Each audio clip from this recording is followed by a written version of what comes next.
Bismillahirrahmanirrahim. Assalamualaikum warahmatullahi wabarakatuh.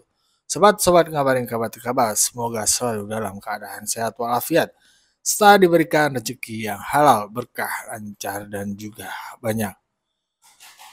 Masih terkait perseteruan PDIP dengan Pak Jokowi yang semakin membara.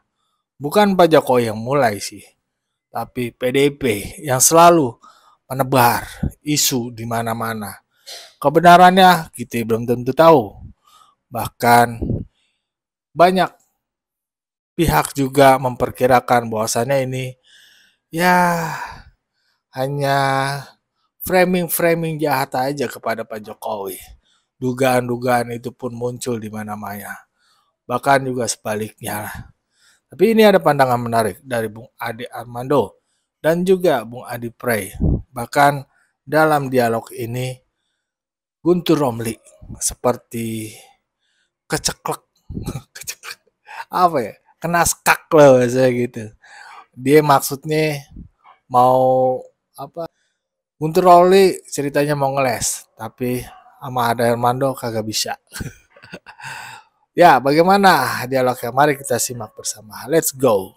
Baik, Bang Ade. Jadi sebagai partai yang pendukung setianya Pak Jokowi, mengingat ketua umumnya adalah anaknya Pak Jokowi. Siap. Bagaimana kemudian Anda melihat bahwa Pak Jokowi ini bukan negarawan? Harusnya kalau negarawan itu nggak punya batas kesabaran, meskipun diserang terus seperti Ya itu. kalau itu kan penilaian pribadi masing-masing. Ya. Kalau saya sih tetap menganggap dia negarawan terbaik lah ya. Tapi kalau Pak Emrus menganggap tidak, ya juga nggak apa-apa. Ya biarkan masyarakat yang menilai. Tadi kan Nana juga udah menyebut tentang 71% orang yang... Oke, tapi saya mau bilang, saya ingin mengomentari, boleh ya Mbak Puan ya? Kalau dalam pandangan saya nih Pak Emrus, Mbak Puan itu mengarahkan ucapannya bahwa jangan menyerang itu saya rasa ke dalam, ke PDIP, ke Pak Dodi, ya. Jadi maksud saya begini. Itu introspeksi ke dalam partai. Saya rasa begitu. Dia ingin mendamaikan suasana. Menurut Ade Armando. Menurut saya. Biar clear. Biar clear. Yang tadi kata Pak Emrus, kata Mas Guntur. Iya. Menurut saya, karena begini. Memang agak mengherankan bahwa Bung Dodi itu mengangkat soal ada utusan. Dedi ini menyebut ada utusan mendatangi mereka pada 14 Desember. Yang ada persis Anda bilang.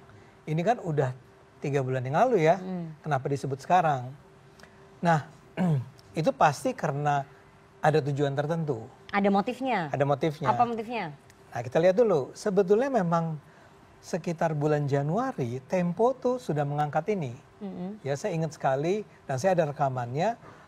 Tahu itu kan bocor alus. Ya. Di bocor alus itu disebut bahwa Bung Hasto, jadi bukan PDIP. Kalau menurut Dedi, menurut Bung Dedi kan datangnya ke PDIP. Kalau dalam versinya Tempo datangnya ke Mas Hasto. Dan yang mengirim emang bukan Jokowi. Ya.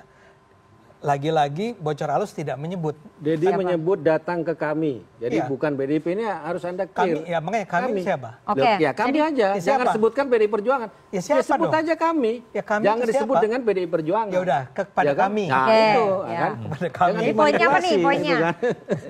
Kepada kami. Anda tafsir kemana-mana bahaya Ada manusia bernama kami, itu didatangi oleh tim itu. Nah, kalau menurut Tempo, Bang, saya tambahkan, si kami itu pada saat si kami pada saat ngomong itu sedang konferensi pers PDIP, Bang. Si kami itu. Iya. Oke. Baju-baju merah itu ya? Iya. Si kami itu. Rame-rame. Oh iya. Itu kayak gosip mama. Ya, jadi kok mama disalahkan? Oh, sorry. Oke, Ya, lanjut. Silakan, ini lanjut. durasi nih. Iya, durasi, sorry.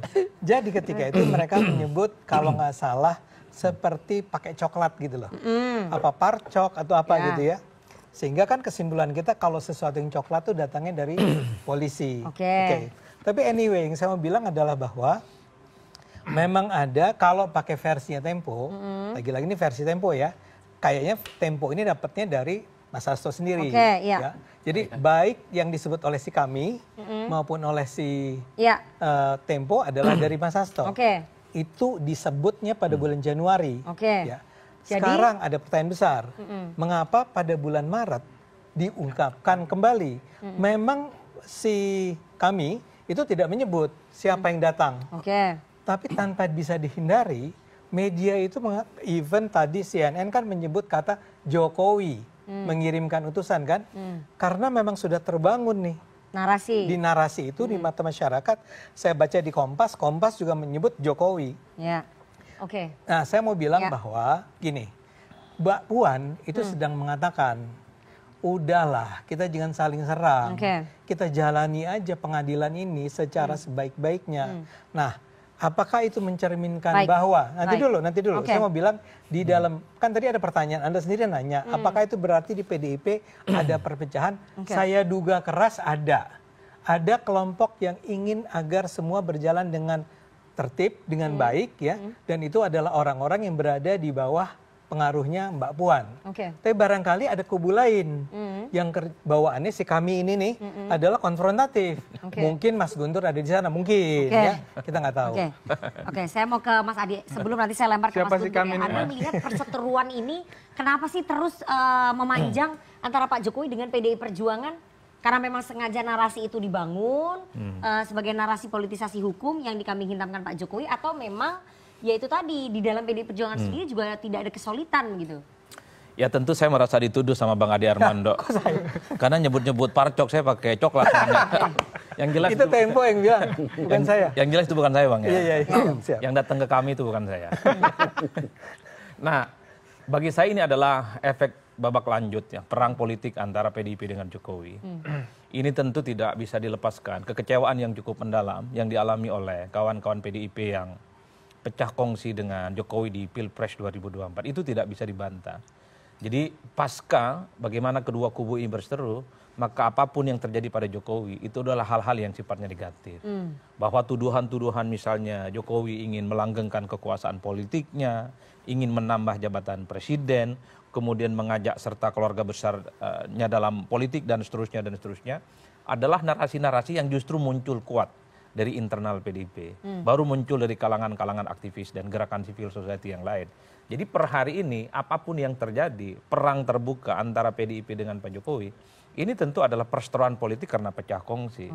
Ini kawan-kawan kita di sini kan dulu adalah satu mazhab nih di barisan Pak Jokowi, tegak lurus semua. Per hari ini terjadi konfrontasi. Saya masih mengingat betul ini komentar-komentar Bang Ade, Bang Guntur, apalagi banyaklah pengamat yang Pak Jokowi juga dulu mengatakan semua sami'na wa ta'na. Ingin yang saya katakan adalah bahwa memang kalau misalnya kita melihat bagaimana pertarungan antara narasi politik ya antara PDIP dengan Pak Jokowi. Saya selalu mengatakan ini soal objektivitas kebenarannya itu relatif. Mungkin bagi PDIP tuduhan-tuduhan ada kiriman orang, memperpanjang jabatan baca presiden, itu terkonfirmasi dan firm karena teman-teman PDIP mengalami itu dengan pasti. Dan pasti orang yang kemudian iman politiknya sama dengan PDIP mengamini apa yang disampaikan oleh PDIP. Tapi kan di seberang yang lain kita juga tidak bisa menutup mata bahwa Jokowi dengan barisan politiknya, PSI, kemudian ada para relawan menganggap apa yang disampaikan oleh PDIP itu adalah semua tuduhan-tuduhan yang dianggap palsu, tidak beralasan, dan seterusnya. Dalam politik bagi saya, Rifana, soal kebenaran itu adalah menjadi sangat relatif, tergantung bagaimana di mana posisi politik yang sesungguhnya. Untuk membuktikan apakah betul ada utusan, apa tadi istilahnya, ada parcok-parcok segala macam itu, ya tentu harus ada foto, ada video dan seterusnya. Itu satu-satunya yang bisa dikonfirmasi. Soal validitas kiriman-kiriman itu. Di luar itu saya kira semua orang sedang mencoba untuk meyakinkan banyak orang bahwa argumen dirinya lah yang kemudian paling benar. Per hari ini Bang Guntur, Bang Deddy Sitorus sedang ingin menyampaikan pesan supaya apa yang disampaikan itu terkonfirmasi, valid, bahwa apa yang terjadi pada Pak Hasto itu bukan kasus hukum. Tapi responnya Pak Jokowi yang cukup frontal itu gimana? Nah, bagi saya memang klimaks ya. Jokowi itu tentu dalam batas-batas tertentu kita lihat sebagai kebanyakan orang Jawa. Orang Jawa dalam banyak hal kalau terus dikritik, diserang secara terbuka, dan mungkin juga ada sisi hal yang kemudian terkonfirmasi harus bereaksi secara terbuka. Bahkan sikap relawan itu kan simultan terjadi di mana-mana. Semua relawan Jokowi speak up bahwa ini tidak bisa dibiarkan dan kemudian ada proses-proses yang mestinya bukan hanya selesai di permukaan, kalau bisa ada persoalan-persoalan hukum.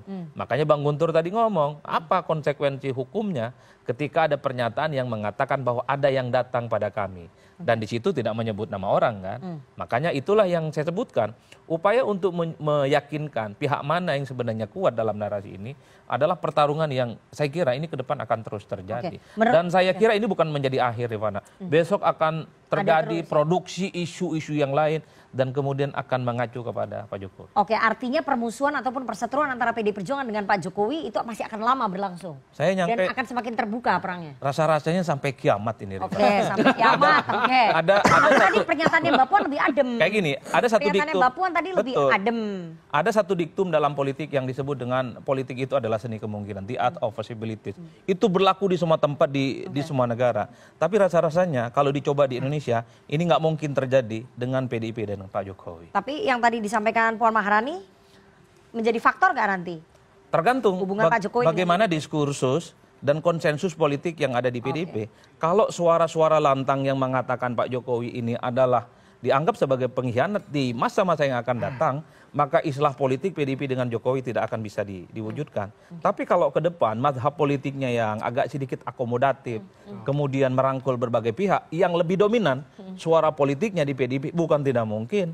Jadi kiamatnya itu bisa dimajukan, bisa terjadi islah kapan. Itu bacaan saya ya. Ya begitulah sobat-sobat, tadi perdebatannya agak sedikit keras ya, terutama pada saat membahas kami itu siapa. Ya Guntur Romli seperti ngeles lah bahasanya. Jelas-jelas kami itu menunjukkan pada posisi di situ ya. Waktu itu dia di situ harus ngomong yang tadi diberikan, bahwa konferensi pers pakai baju merah. Nah, jelas ketika mengatakan kami itu dia. Kami itu ya menurut, kalau pandangan dalam bahasa mungkin itu ya PDIP. Ya, tapi kan Guntur berusaha ngeles ya. Ya, begitulah. Kalau udah pentok susah. Ya kita tahu lah itu cuma framing lah supaya pakai nggak nyebut nama untuk memberikan bagaimana nih reaksi publik. Nah, reaksi publik menyangka bahwasannya utusan itu utusan Jokowi ya kan. Nah, bagaimana menurut sobat-sobat? Berikan pendapat dari kolom komentar. Wassalamualaikum warahmatullahi wabarakatuh.